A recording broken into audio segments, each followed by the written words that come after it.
बड़ी खबर अब आपको छत्तीसगढ़ से बता देते हैं। छत्तीसगढ़ में बलौदाबाजार हिंसा से जुड़ी बड़ी खबर, अधिकारियों पर सरकार का एक्शन। एसपी सदानंद कुमार और डीएम केएल चौहान हटाए गए हैं। बलौदाबाजार के नए एसपी विजय अग्रवाल होंगे। बलौदाबाजार के नए डीएम दीपक सोनी को बनाया गया है। सतनामी समुदाय की ओर से हिंसा की गई थी। दरअसल मई के महीने में उनके धार्मिक स्थल पर तोड़फोड़ से जुड़ा पूरा मामला, प्रदर्शन पिछले कई दिनों से उनकी ओर से किया जा रहा था, सतनामी समाज की ओर से किया जा रहा था, लेकिन फिर परसों ये पूरा प्रदर्शन हिंसक हो गया। जमकर आगजनी की गई, तोड़फोड़ की गई, कुछ पुलिसकर्मी घायल भी हो गए, पब्लिक और प्राइवेट प्रॉपर्टी को नुकसान पहुंचाया गया, कई गाड़ियां फूंक दी गई, पत्थर बरसाए गए और उसके बाद अब अधिकारियों पर गाज गिरी है। एसपी सदानंद कुमार और डीएम केएल चौहान हटाए गए हैं। उनकी जगह नए एसपी विजय अग्रवाल को बनाया गया है। साथ ही साथ नए डीएम बलौदाबाजार के अब नियुक्त किए गए हैं। हटा दिया गया है वहां पर अधिकारियों को, चूंकि प्रशासन की लापरवाही, प्रशासन की चूक रही कि भीड़ को कंट्रोल प्रशासन नहीं कर पाया। संतोष साहू मेरे साथ जुड़ गए हैं ज्यादा डिटेल्स के साथ इस खबर पर।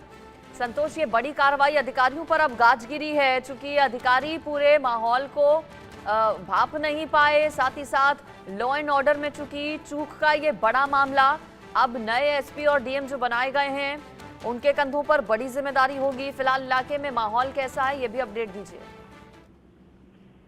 बताना चाहूंगा कि ये जो परसों की घटना है, ये पूरा देश ही नहीं, पूरा देश में पैदा कर दिया गया है कि जो इतिहास रचा है इसमें और कलेक्टर को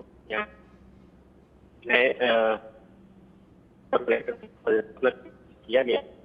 अब एक बात बताई जाती है कि नए कलेक्टर और एसपी जब आएंगे उनको तो सबसे पहले इस घटना को समझने में लगेगा कि प्रशासन से, चाहे पुलिस प्रशासन हो चाहे जिला प्रशासन, उनको कहाँ पे चूक हुई। इतना चलिए ठीक है संतोष, आपको रोक रही हूँ, जुड़ेंगे एक बार आपसे फिर से। छत्तीसगढ़ में बलौदाबाजार हिंसा से जुड़ा अपडेट फिलहाल लेटेस्ट ये है कि वहां पर अधिकारियों पर गाजगिरी है। सरकार की ओर से अधिकारियों पर एक्शन लिया गया है। एसपी और डीएम हटाए गए हैं वहां के। नई जिम्मेदारी एसपी की विजय अग्रवाल की है। साथ ही साथ नया डीएम दीपक सोनी को बनाया गया है। छत्तीसगढ़ के बलौदाबाजार में परसों जबरदस्त हिंसा भड़की थी, जब भीड़ की ओर से, बेकाबू भीड़ की ओर से गाड़ियों में तोड़फोड़ की गई थी, आगजनी जबरदस्त की गई थी, पत्थरबाजी की गई थी।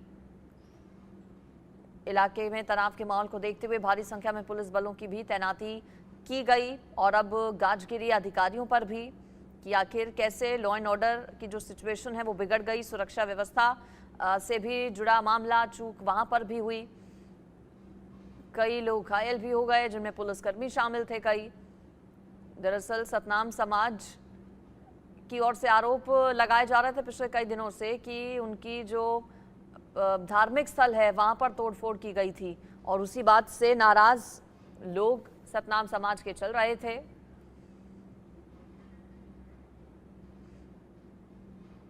अब अधिकारियों पर एक्शन हुआ है।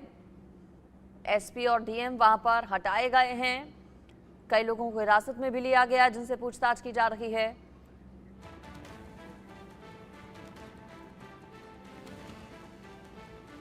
तो छत्तीसगढ़ के बलौदाबाजार में हिंसा भड़की, परसों ये पूरा मामला सामने आया। बलौदाबाजार में अन्य जिलों से भी पुलिस की टीम पहुंची हुई है।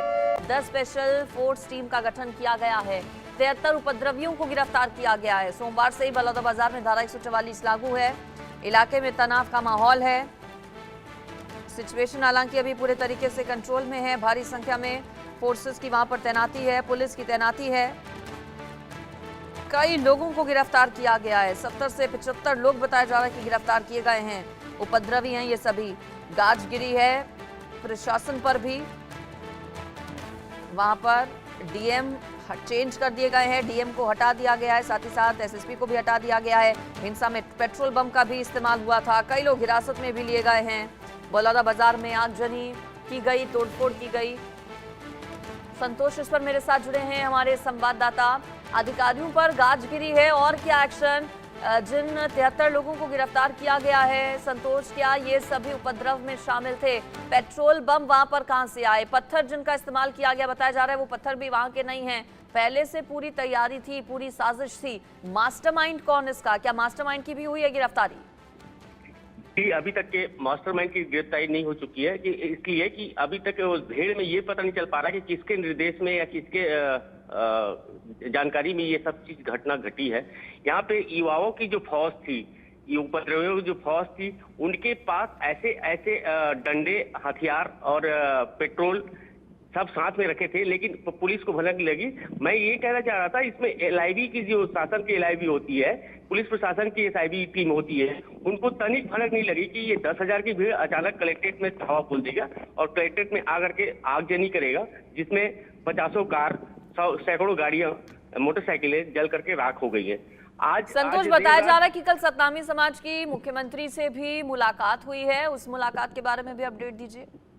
प्रदेश स्तर में मुख्यमंत्री विष्णुदेव साय ने सतनामी समाज के प्रांताधिकारियों के साथ और गुरुओं के साथ बैठक रखी थी, जिसमें उन्होंने साफ निर्देशित किया है कि इसमें कार्रवाई तो होगी, कार्रवाई किस प्रकार की होगी, लेकिन इसमें भी एक पहलू ये है कि ये राजनीति है। राजनीति में यदि किसी जिला कार्यालय, कलेक्टर कार्यालय को यदि राजनीति के हवाले कर दे, आग के हवाले कर दे, तो ये उचित राजनीति नहीं होगी। मेरा मानना है कि लोगों को ऐसा भड़काना या देशद्रोह टाइप का काम करना, ये समझ से परे है।